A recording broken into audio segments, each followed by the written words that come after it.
ನ್ಯೂಸ್ಗೆ ಸ್ವಾಗತ. ನಾನು ರಂಜಿತಾ ವೆಂಕಟೇಶ್. ಮೊದಲಿಗೆ ಹೆಡ್ಲೈನ್ಸ್. ಅಮ್ಮನ ನೆನಪಿಗಾಗಿ ಎಮ್ಮೆ ಖರೀದಿಸಲು ಹೋಗಿದ್ದ ನಿರ್ದೇಶಕ. ಗುಜರಾತ್ ಮೂಲದ ವ್ಯಕ್ತಿಯಿಂದ ಲಕ್ಷ ವಂಚನೆ. ಬೆಂಗಳೂರಿನ ಚಂದ್ರ ಲೇಔಟ್ ಠಾಣೆಯಲ್ಲಿ ಪ್ರಕರಣ ದಾಖಲು. ಸುನ್ನಿ ಜಾಮಿಯಾ ಮಸೀದಿಯಲ್ಲಿ ಶಾಂತಿ ಸಭೆ. 109 ಕಿಡಿಗೇಡಿಗಳು ಗಡೀಪಾರು. ಶಿವಮೊಗ್ಗದಲ್ಲಿ 1000 ಕ್ಯಾಮೆರಾ ಅಳವಡಿಕೆ. ಎಲ್ಲರೂ ಒಟ್ಟಾಗಿ ಹೋಗೋಣ ಎಂದ ಎಸ್ಪಿ ಮಿಥುನ್ ಕುಮಾರ್. ಭಾರೀ ಮಳೆ ಆರ್ಭಟಕ್ಕೆ ನಲುಗಿದ ಮಹಾನಗರ ಮುಂಬೈ. ಚಂಡೀಗಢದಲ್ಲೂ ವರುಣನ ಆರ್ಭಟ. ರಸ್ತೆಯಲ್ಲಿ ನೀರು ನಿಂತು ಜನರ ಪರದಾಟ. ಉತ್ತರ ಭಾರತದ ಹಲವು ರಾಜ್ಯಗಳಲ್ಲಿ ಪ್ರವಾಹ ಪರಿಸ್ಥಿತಿ.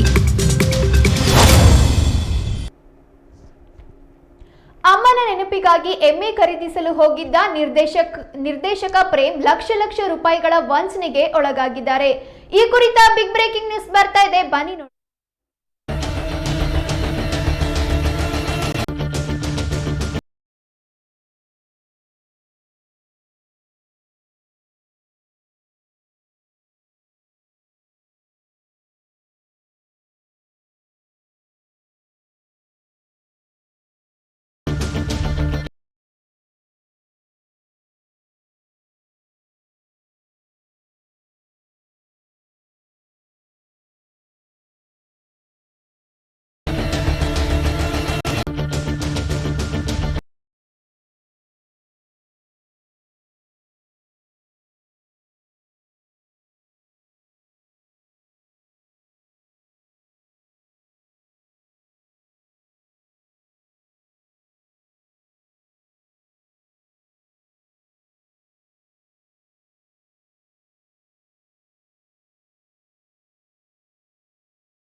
ಅಮ್ಮನ ನೆನಪಿಗಾಗಿ ಎಮ್ಮೆ ಖರೀದಿಸಲು ಹೋಗಿ ನಿರ್ದೇಶಕ ಪ್ರೇಮ್ ಲಕ್ಷಗಟ್ಟಲೆ ಹಣ ಕಳೆದುಕೊಂಡಿದ್ದಾರೆ. ಎಮ್ಮೆ ಕೊಡಿಸುವುದಾಗಿ 4.5 ಲಕ್ಷ ರೂಪಾಯಿ ಪಡೆದು ವಂಚಿಸಿರುವ ಆರೋಪದ ಮೇಲೆ ಗುಜರಾತ್ ಮೂಲದ ವನರಾಜ್ ಬಾಯ್ ಎಂಬಾತನ ವಿರುದ್ಧ ಚಂದ್ರ ಲೇಔಟ್ ಪೊಲೀಸ್ ಠಾಣೆಯಲ್ಲಿ ಪ್ರಕರಣ ದಾಖಲಾಗಿದೆ. ಪ್ರೇಮ್ ಅವರ ಮ್ಯಾನೇಜರ್ ಕಮ್ ನಟ ದಶಾವರ ಚಂದ್ರು ಅವರು ದೂರು ನೀಡಿದ್ದಾರೆ.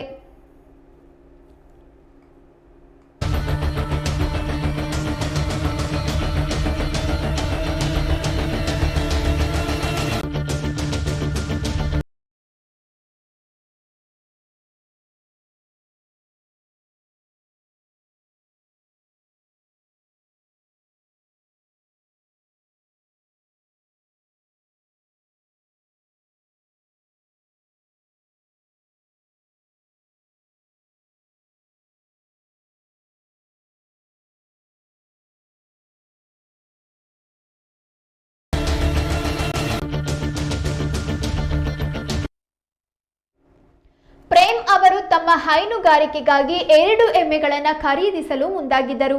ಈ ವೇಳೆ ವನರಾಜ್ ಭಾಯ್ ಎಂಬ ವ್ಯಕ್ತಿಯನ್ನು ಸಂಪರ್ಕಿಸಿ ಎಮ್ಮೆಗಳನ್ನು ಕೊಡಿಸುವುದಾಗಿ ಭರವಸೆ ನೀಡಿದ್ದ. ಮುಂಗಡವಾಗಿ 25,000 ರೂಪಾಯಿ ಪಡೆದು ಆತ ವಾಟ್ಸ್ಆಪ್ ಮೂಲಕ 2 ಎಮ್ಮೆಗಳ ವಿಡಿಯೋ ಕಳುಹಿಸಿದ್ದ.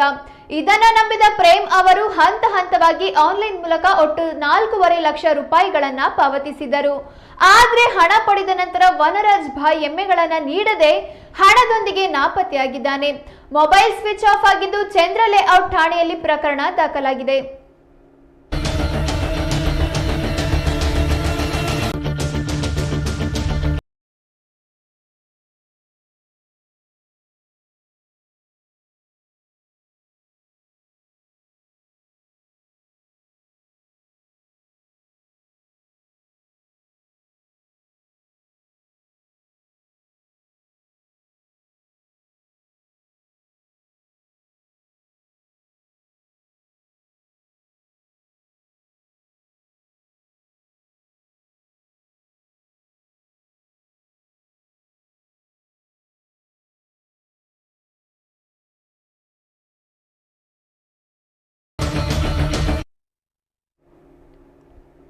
ಭಾರಿ ಮಳೆಯ ಆರ್ಭಟಕ್ಕೆ ಮಹಾನಗರ ಮುಂಬೈ ನಲುಗಿ ಹೋಗಿದೆ.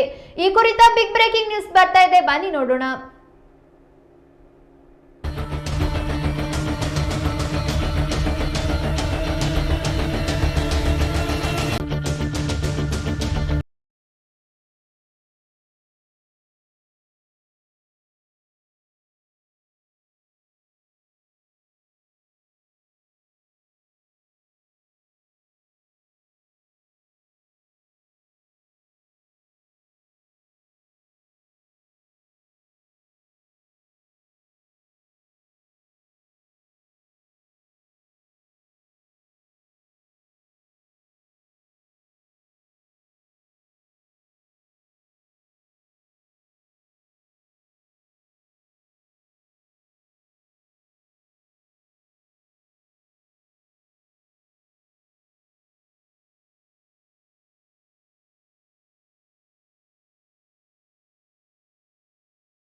ದಕ್ಷಿಣ ಭಾರತದಲ್ಲಿ ಮಳೆಯ ಆರ್ಭಟ ಕೊಂಚ ಕಡಿಮೆಯಾಗಿದ್ದು, ಉತ್ತರ ಭಾರತದಲ್ಲಿ ವರುಣ ದೇವ ಆರ್ಭಟಿಸ್ತಾ ಇದ್ದಾನೆ.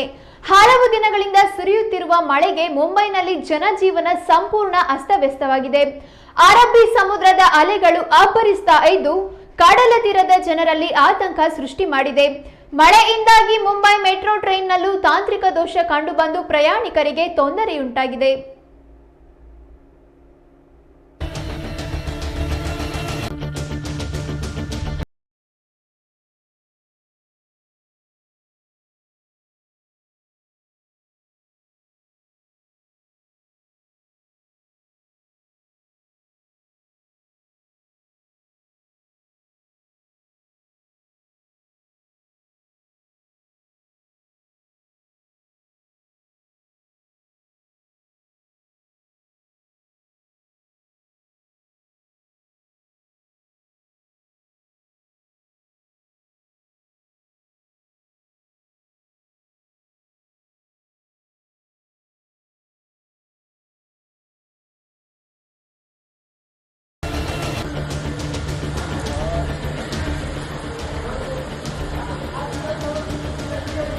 ये काच बंद कर गाडीची.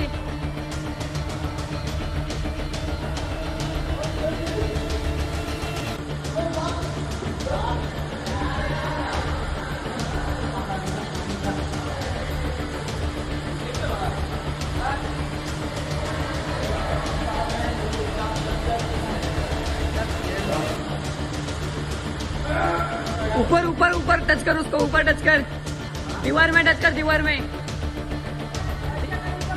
ऊपर दबा, गाड़ी नीचे दबा, नीचे खड़ा रे. हाँ दबा, काचा बंद करा, काचा चालू नहीं होगी गाड़ी.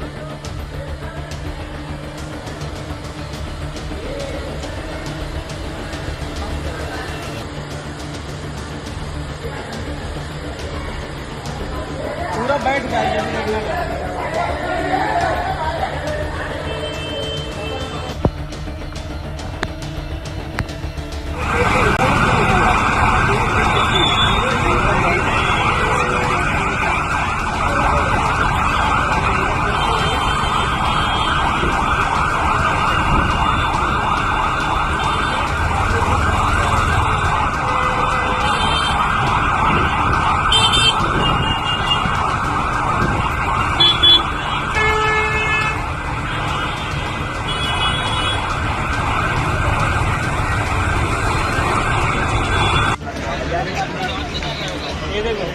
किधर भाग रहा है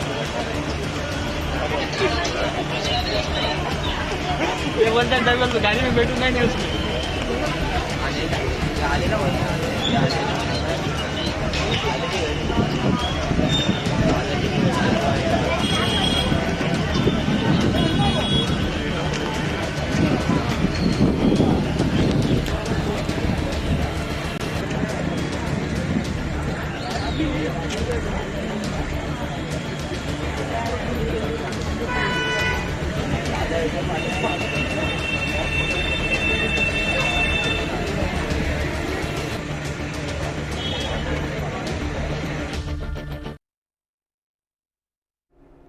ಗಣೇಶ ಹಬ್ಬ ಹಾಗೂ ಈದ್ ಮಿಲಾದ್ನ ಹಿನ್ನೆಲೆಯಲ್ಲಿ ಶಿವಮೊಗ್ಗದಲ್ಲಿ 1000 ಕ್ಯಾಮೆರಾಗಳನ್ನು ಅಳವಡಿಕೆ ಮಾಡಲಾಗಿದೆ.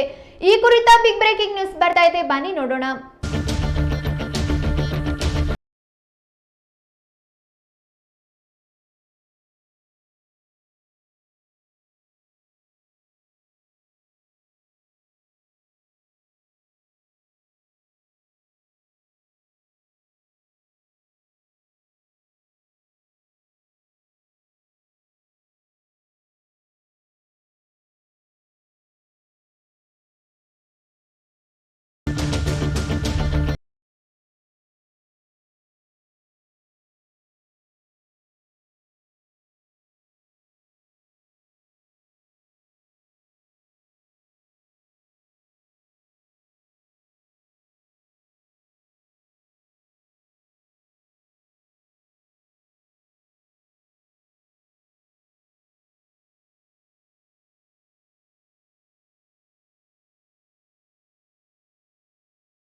ಈದ್ ಮಿಲಾದ್ ಹಾಗೂ ಗೌರಿ ಗಣೇಶ ಹಬ್ಬದ ಹಿನ್ನೆಲೆಯಲ್ಲಿ ಎಸ್ಪಿ ಮಿಥುನ್ ಕುಮಾರ್ ನೇತೃತ್ವದಲ್ಲಿ ಶಿವಮೊಗ್ಗ ನಗರದ ಗಾಂಧಿ ಬಜಾರ್ ಸುನ್ನಿ ಜಾಮಿಯಾ ಮಸೀದಿಯಲ್ಲಿ ಶಾಂತಿ ಸಭೆ ನಡೆಸಿದರು.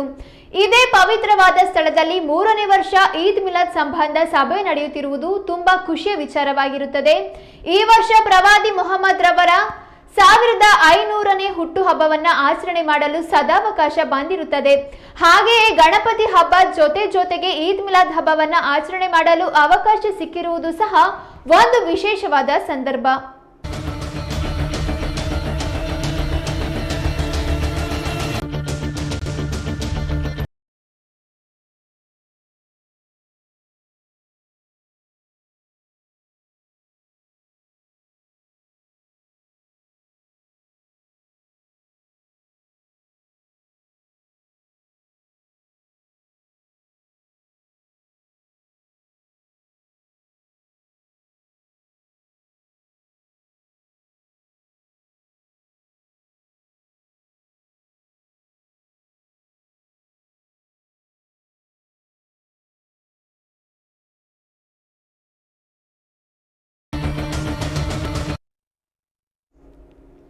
ಪ್ರವಾದಿ ಮೊಹಮ್ಮದ್ ರವರ ಮಾತಿನ ರೀತಿ ನಮ್ಮ ಸಂಬಂಧಗಳನ್ನು ನಾವು ಸರಿಪಡಿಸಿಕೊಳ್ಳಬೇಕು. ಎಲ್ಲರ ಜೊತೆಗೆ ನಾವು ಸಂಯಮದಿಂದ ಇರಬೇಕು. ಮನೆಯವರು, ಮಕ್ಕಳು, ಕುಟುಂಬಸ್ಥರು, ಪೋಷಕರು, ನೆರೆಹೊರೆಯವರು, ಅನ್ಯ ಧರ್ಮೀಯರೊಂದಿಗೆ ನಾವು ಒಳ್ಳೆಯ ಸಂಬಂಧ ಹೊಂದಿರಬೇಕು. ಇದನ್ನ ಯಥಾವತ್ತಾಗಿ ಪಾಲನೆ ಮಾಡುವ ಅವಕಾಶ ಈ ವರ್ಷವೂ ಸಹ ನಮಗೆ ಒದಗಿ ಬಂದಿರುತ್ತದೆ. ಈ ರೀತಿ ವರ್ಷದ ಸನ್ನಿವೇಶವನ್ನ ನೋಡಲಾಗಿ ಸಮಾಜಕ್ಕೆ ಒಳ್ಳೆಯದಾಗೋದಾದ್ರೆ ಹಾಗೂ ಶಾಂತಿ ಸುವ್ಯವಸ್ಥೆಯ ಹಿತದೃಷ್ಟಿಯಿಂದ ನಾವೆಲ್ಲರೂ ಒಟ್ಟಾಗಿ ಒಗ್ಗಟ್ಟಿನಿಂದ ಮುಂದೆ ಸಾಗೋಣ. ಸಮಾಜದ ಜನತೆಯು ತುಂಬಾ ಪ್ರಜ್ಞಾವಂತ ಪ್ರಜೆಗಳು, ಆದ್ದರಿಂದ ನಾವು ನಮ್ಮ ಜವಾಬ್ದಾರಿಗಳನ್ನ ಅರಿತು ನಡೆಯೋಣ ಎಂದು ಎಸ್ಪಿ ಮಿಥುನ್ ಕುಮಾರ್ ಹೇಳಿದರು.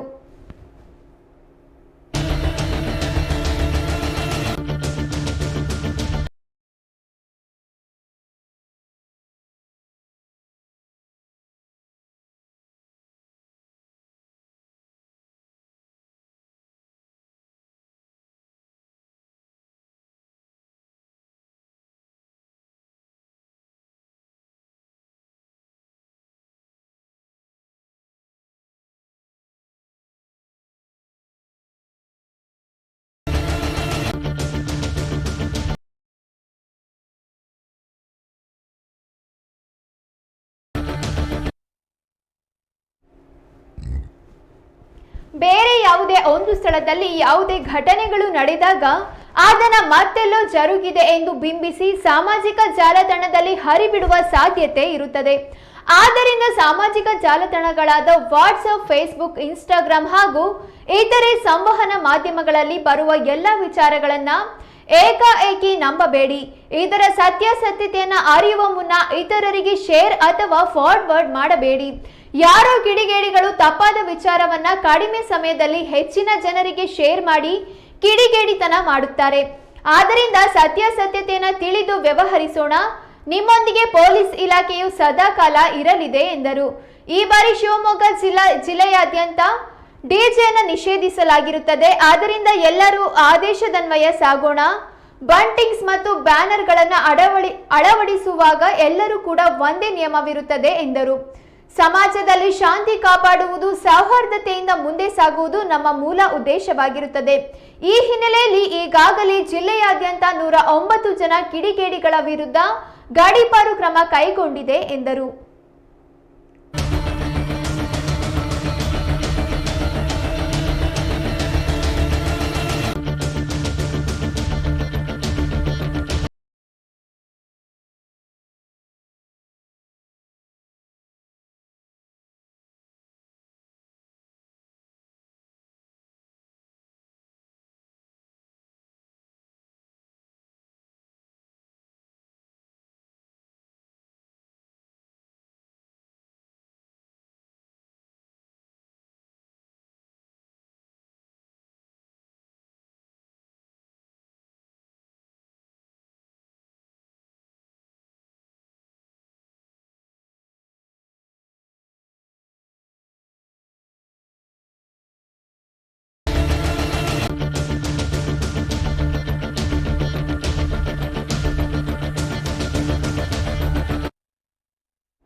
ಹಬ್ಬದ ಆಚರಣೆಗೆ ಸೂಕ್ತ ಬೆಳಕಿನ ವ್ಯವಸ್ಥೆ, ಸಿಸಿಟಿವಿ ಕ್ಯಾಮೆರಾಗಳು, ಬ್ಯಾರಿಕೇಡಿಂಗ್ ನಂತಹ ಅಗತ್ಯ ವ್ಯವಸ್ಥೆಯನ್ನ ಮಾಡುವ ಸಂಬಂಧ ಎಲ್ಲ ರೀತಿಯ ಕ್ರಮ ಕೈಗೊಳ್ಳಲಾಗಿರುತ್ತದೆ. ಹಬ್ಬವನ್ನ ವಿಜೃಂಭಣೆಯಿಂದ ಆಚರಣೆ ಮಾಡಲು ಜಿಲ್ಲಾ ಪೊಲೀಸ್ ಇಲಾಖೆ ಹಾಗೂ ಜಿಲ್ಲಾಡಳಿತವು ಸನ್ನದ್ಧವಾಗಿದ್ದು ಎಲ್ಲ ರೀತಿಯ ಸಹಕಾರವನ್ನ ನೀಡುತ್ತೇವೆ. ಪೊಲೀಸ್ ಇಲಾಖೆಯು ಸುರಕ್ಷತೆಯ ದೃಷ್ಟಿಯಿಂದ 1000 ಸಿಸಿಟಿವಿ ಕ್ಯಾಮೆರಾಗಳನ್ನು ಅಳವಡಿಸಲು ಕ್ರಮ ಕೈಗೊಂಡಿದೆ.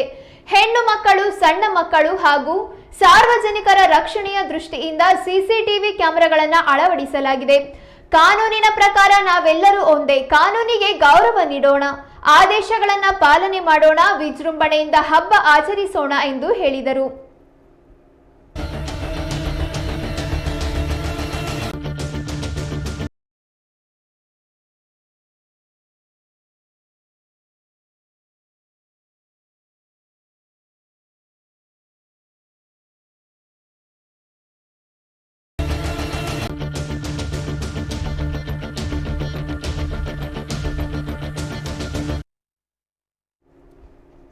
ಉತ್ತರ ಭಾರತದಲ್ಲಿ ಮಳೆಯ ಆರ್ಭಟ ಜೋರಾಗಿದೆ.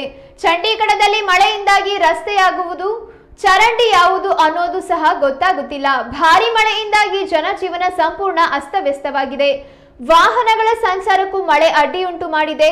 ರಸ್ತೆಗಳಲ್ಲಿ ಭಾರಿ ಪ್ರಮಾಣದಲ್ಲಿ ನೀರು ನಿಂತುಕೊಂಡು ತೊಂದರೆಯಾಗುತ್ತಿದೆ.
ಶಿವಮೊಗ್ಗದಲ್ಲಿ ಪೇಪರ್ ಬ್ಲಾಸ್ಟಿಂಗ್ ಹಾಗೂ ಸಿಡಿಮದ್ದುಗಳ ಬ್ಲಾಸ್ಟಿಂಗ್ ಅನ್ನ ನಿಷೇಧಗೊಳಿಸಲಾಗಿದೆ. ಹಾಗಾದ್ರೆ ಇದಕ್ಕೆ ಕಾರಣವಾದ್ರೂ ಏನು? ನೋಡೋಣ ಪುಟ್ಟ ವಿರಾಮದ ನಂತರ.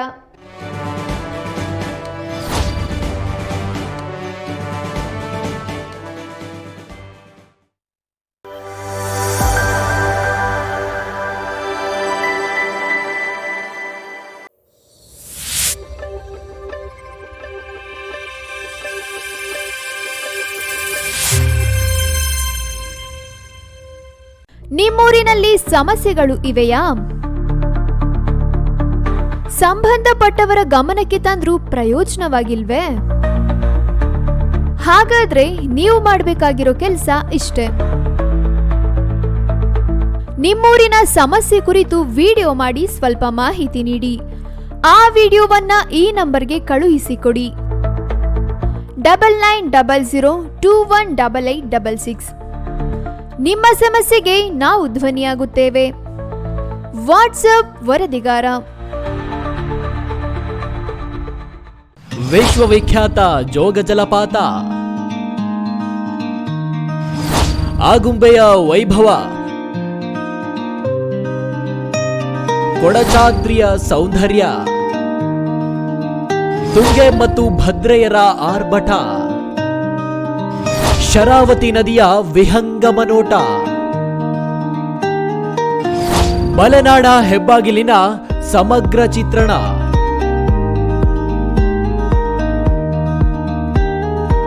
ಈಸೂರಿನ ಹೋರಾಟದ ಕಿಚ್ಚು, ಸಮಾಜವಾದಿ ನೆಲಗಟ್ಟು ರಾಜಕೀಯ ಶಕ್ತಿ ಕೇಂದ್ರ. ಮಲೆನಾಡಿನ ಸಮಗ್ರ ಸುದ್ದಿಗಳಿಗಾಗಿ ಕನ್ನಡ ಮೀಡಿಯಂ 24x7 ವೀಕ್ಷಿಸಿ.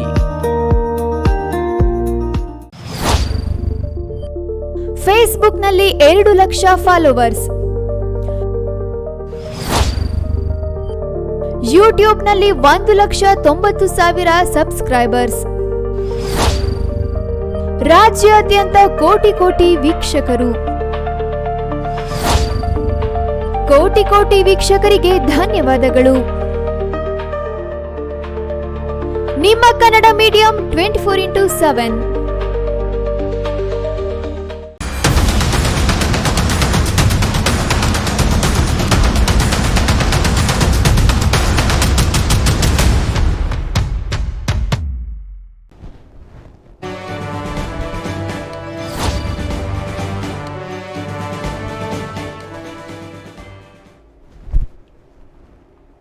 ವಿರಾಮದ ನಂತರ ನ್ಯೂಸ್ 84ಗೆ ಸ್ವಾಗತ. ಗಣೇಶ ಹಬ್ಬ ಹಾಗೂ ಈದ್ ಮಿಲಾದ್ ಹಬ್ಬಗಳ ಸಂದರ್ಭದಲ್ಲಿ ಮುಂಜಾಗ್ರತಾ ಕ್ರಮವಾಗಿ ಜಿಲ್ಲೆಯಲ್ಲಿ ಸಾರ್ವಜನಿಕ ಶಾಂತಿ ಮತ್ತು ಸುವ್ಯವಸ್ಥೆ ಕಾಪಾಡುವ ಹಿತದೃಷ್ಟಿಯಿಂದ ಶಿವಮೊಗ್ಗ ನಗರ ಹಾಗೂ ಜಿಲ್ಲಾ ವ್ಯಾಪ್ತಿಯಲ್ಲಿ ದಿನಾಂಕ 27/8/2025ರಿಂದ 15/9/2025ರವರೆಗೆ ಜಿಲ್ಲೆಯಾದ್ಯಂತ ಕಲರ್ ಪೇಪರ್ ಬ್ಲಾಸ್ಟಿಂಗ್, ಸಿಡಿಮದ್ದು ಸಿಡಿಸುವುದನ್ನು ನಿಷೇಧಗೊಳಿಸಿ ಜಿಲ್ಲಾಧಿಕಾರಿ ಗುರುದತ್ತ ಹೆಗಡೆ ಅವರು ಆದೇಶಿಸಿದ್ದಾರೆ.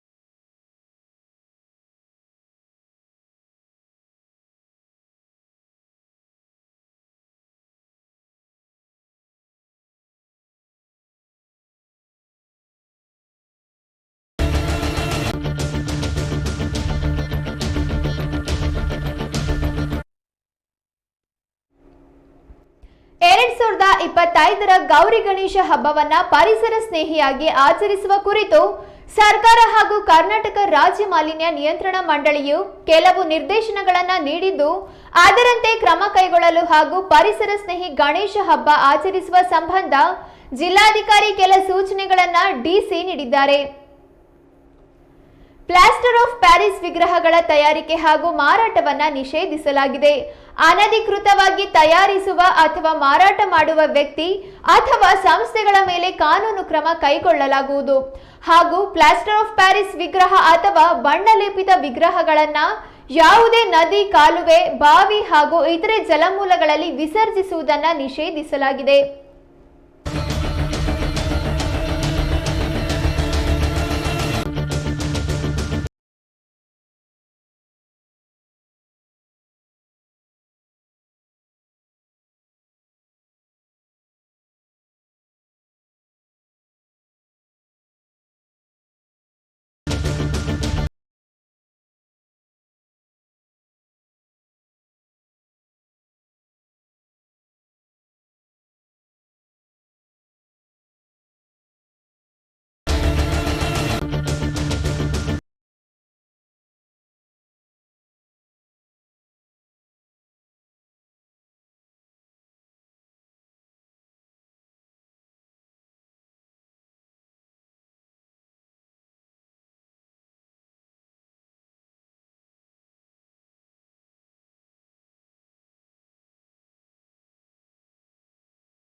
ನೈಸರ್ಗಿಕ ವಸ್ತುಗಳಿಂದ ತಯಾರಿಸಿದ ಹಾಗೂ ನೈಸರ್ಗಿಕ ಬಣ್ಣ ಲಿಪಿತ ಮೂರ್ತಿಗಳನ್ನು ಪ್ರತಿಷ್ಠಾಪಿಸಿ ವೈಜ್ಞಾನಿಕ ರೀತಿಯಲ್ಲಿ ವಿಸರ್ಜಿಸುವುದು.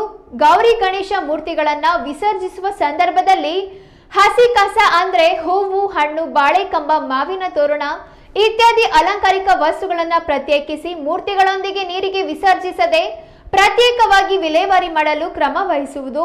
ಸಾರ್ವಜನಿಕವಾಗಿ ಇಡಲಾಗುವ ಗಣೇಶ ವಿಗ್ರಹಗಳನ್ನು ಕಡ್ಡಾಯವಾಗಿ ಸ್ಥಳೀಯ ಸಂಸ್ಥೆಗಳು ಮತ್ತು ಪೊಲೀಸ್ ಇಲಾಖೆಯಿಂದ ನಿಬಂಧನೆಗಳನ್ನೊಳಪಟ್ಟ ಅನುಮತಿಗಳನ್ನು ಪಡೆದ ನಂತರವೇ ಸ್ಥಾಪಿಸುವುದು. ಏಕ ಬಳಕೆ ಪ್ಲಾಸ್ಟಿಕ್ ಉಪಯೋಗಿಸುವುದು ಹಾಗೂ ರಾತ್ರಿ 10ರಿಂದ ಬೆಳಗ್ಗೆ 6ರವರೆಗೆ ಧ್ವನಿವರ್ಧಕಗಳ ಬಳಕೆ ನಿಷೇಧಿಸಿದೆ.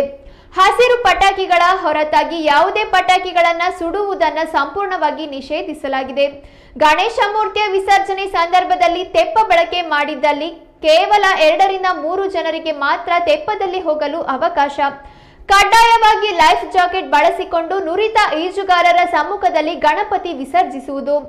ಆಗಸ್ಟ್ 27ರಿಂದ ಸೆಪ್ಟೆಂಬರ್ 15ರವರೆಗೆ ಜಿಲ್ಲೆಯಾದ್ಯಂತ ಬೈಕ್ ರ್ಯಾಲಿ, ಡಿಜೆ ಸಿಸ್ಟಮ್ ಬಳಕೆ ಹಾಗೂ ಕಲರ್ ಪೇಪರ್ ಬ್ಲಾಸ್ಟಿಂಗ್ ಅಥವಾ ಸಿಡಿಮದ್ದು ಸಿಡಿಸುವುದನ್ನು ನಿಷೇಧಿಸಿ ಜಿಲ್ಲಾಧಿಕಾರಿ ಗುರುದತ್ತ ಹೆಗಡೆ ಆದೇಶಿಸಿದ್ದಾರೆ.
ಅಧಿಕಾರಕ್ಕೆ ಬಂದು 2 ವರ್ಷವಾದರೂ ಸರ್ಕಾರ ಇನ್ನೂ ಟೇಕ್ ಆಫ್ ಆಗಿಲ್ಲ.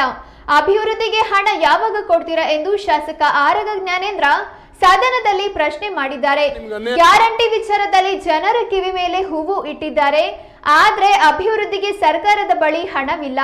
ಪ್ರದೇಶ ಅಭಿವೃದ್ಧಿ ನಿಧಿಯನ್ನ ಹೆಚ್ಚಳ ಮಾಡಿ ಎಂದು ಆರಗ ಜ್ಞಾನೇಂದ್ರ ಒತ್ತಾಯಿಸಿದರು.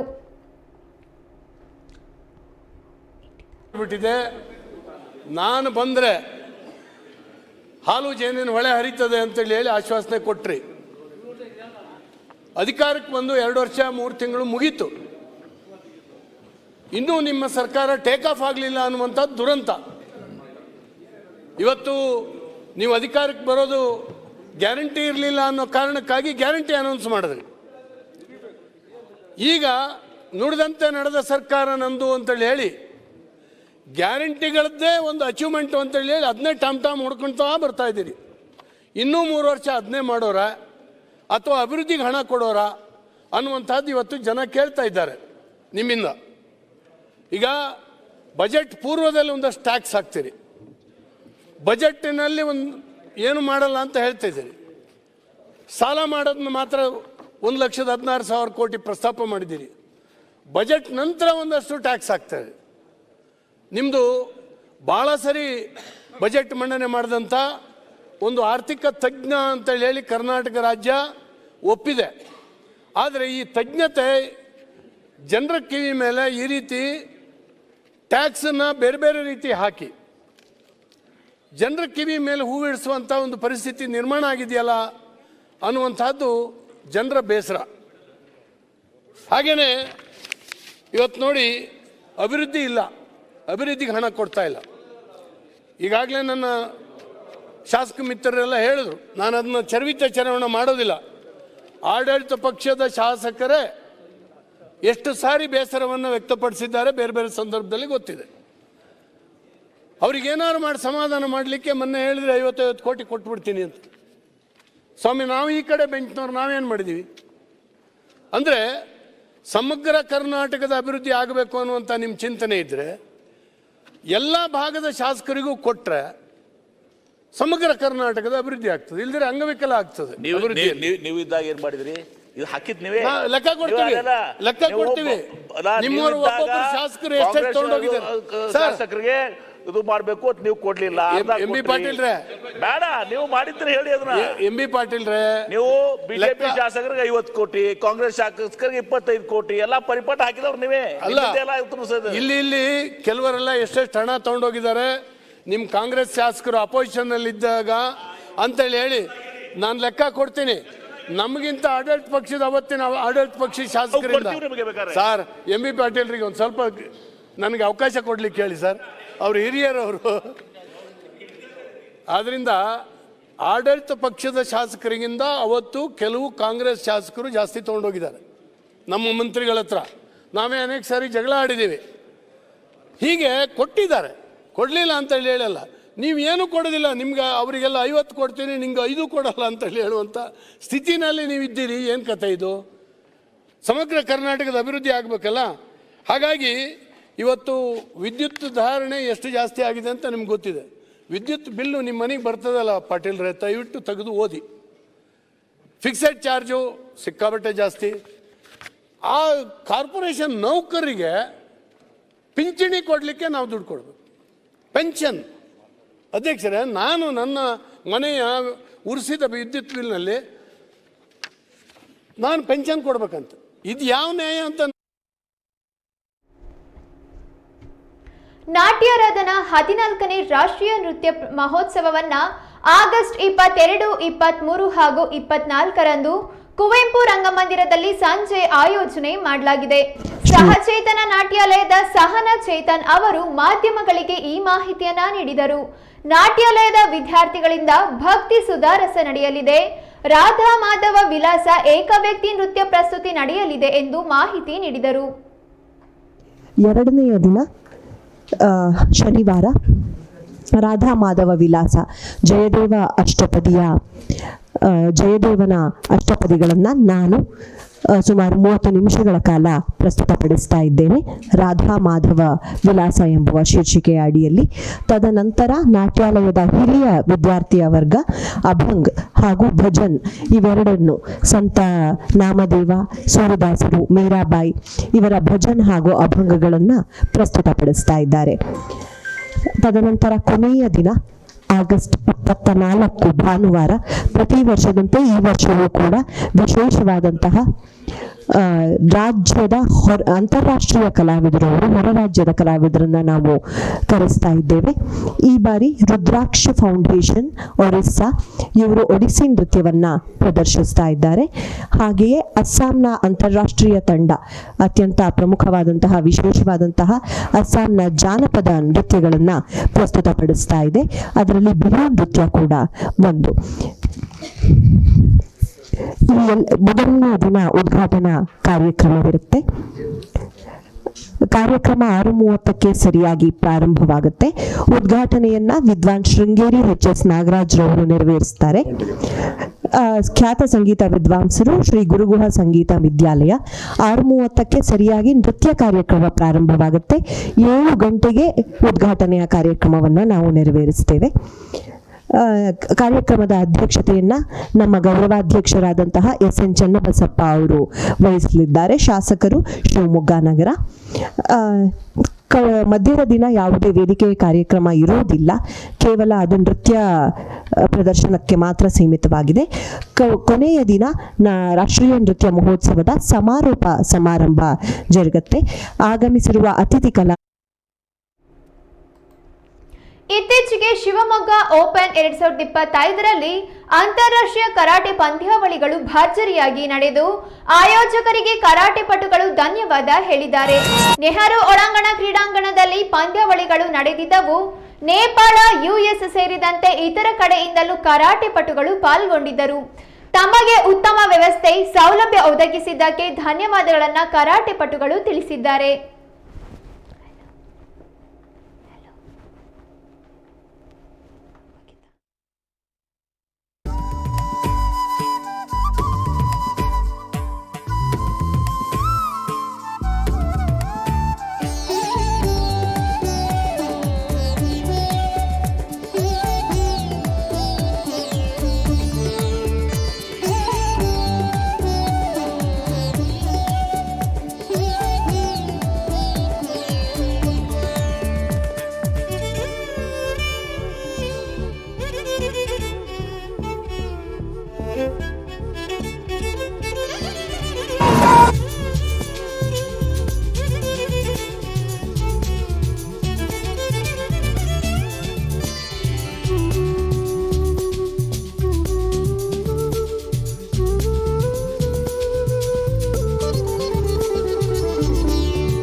warm good afternoon to you all.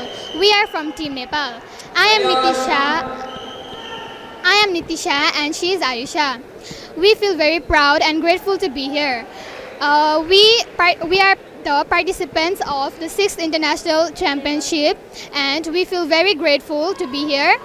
We really appreciate the organization of the 6th International Championship.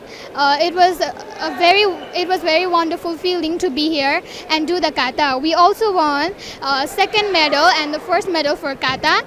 All the thanks to our coaches, Mr. Ranjan Kumar Sapkota and Mr. Ajay Sapkota. So we really feel appreciated. Thank you. Good afternoon to you all. My name is Ayusha Lama. Today I am here to participate in this 6th International Level Championship Karate. I feel proud to be here and I won this first medal and my friend won this second medal. And I like to say thank you to our coaches, to Mr. Ranjan Kumar Sapkota and Ajay Sapkota and Robin Kumar Jaiswal, Nepal. And thank you to say all of the coaches to here and thank you. My name is Hansi Medonsa. I come from Sri Lanka. I come to about the 6th time about the Shotokan World Karate Tournament in India. I am very happy organized this tournament. Especially thanks about Firi Mole and Vinod Sensei and here all the staff. Today my congratulations about everybody participating in the tournament. Thank you very much to my organization in the India. Next time also I try to come to India. I am going to happy this journey. ಇದೀಗ ಮತ್ತೊಮ್ಮೆ headlines. ಅಮ್ಮನ ನೆನಪಿಗಾಗಿ ಎಮ್ಮೆ ಖರೀದಿಸಲು ಹೋಗಿದ್ದ ನಿರ್ದೇಶಕ, ಗುಜರಾತ್ ಮೂಲದ ವ್ಯಕ್ತಿಯಿಂದ ಲಕ್ಷ ವಂಚನೆ, ಬೆಂಗಳೂರಿನ ಚಂದ್ರ ಲೇಔಟ್ ಠಾಣೆಯಲ್ಲಿ ಪ್ರಕರಣ ದಾಖಲು. ಸುನ್ನಿ ಜಾಮಿಯಾ ಮಸೀದಿಯಲ್ಲಿ ಶಾಂತಿ ಸಭೆ, 109 ಕಿಡಿಗೇಡಿಗಳು ಗಡೀಪಾರು, ಶಿವಮೊಗ್ಗದಲ್ಲಿ 1000 ಕ್ಯಾಮೆರಾ ಅಳವಡಿಕೆ. ಎಲ್ಲರೂ ಒಟ್ಟಾಗಿ ಹೋಗೋಣ ಎಂದ ಎಸ್ಪಿ ಮಿಥುನ್ ಕುಮಾರ್. ಭಾರೀ ಮಳೆ ಆರ್ಭಟಕ್ಕೆ ನಲುಗಿದ ಮಹಾನಗರ ಮುಂಬೈ, ಚಂಡೀಗಢದಲ್ಲೂ ವರುಣನ ಆರ್ಭಟ, ರಸ್ತೆಯಲ್ಲಿ ನೀರು ನಿಂತು ಜನರ ಪರದಾಟ. ಉತ್ತರ ಭಾರತದ ಹಲವು ರಾಜ್ಯಗಳಲ್ಲಿ ಪ್ರವಾಹ ಪರಿಸ್ಥಿತಿ. ಇದಿಷ್ಟು ಈ ಹೊತ್ತಿನ ಸುದ್ದಿ. ಹೆಚ್ಚಿನ ಮಾಹಿತಿಗಾಗಿ ನೋಡ್ತಾ ಇರಿ ಕನ್ನಡ ಮೀಡಿಯಂ 24x7.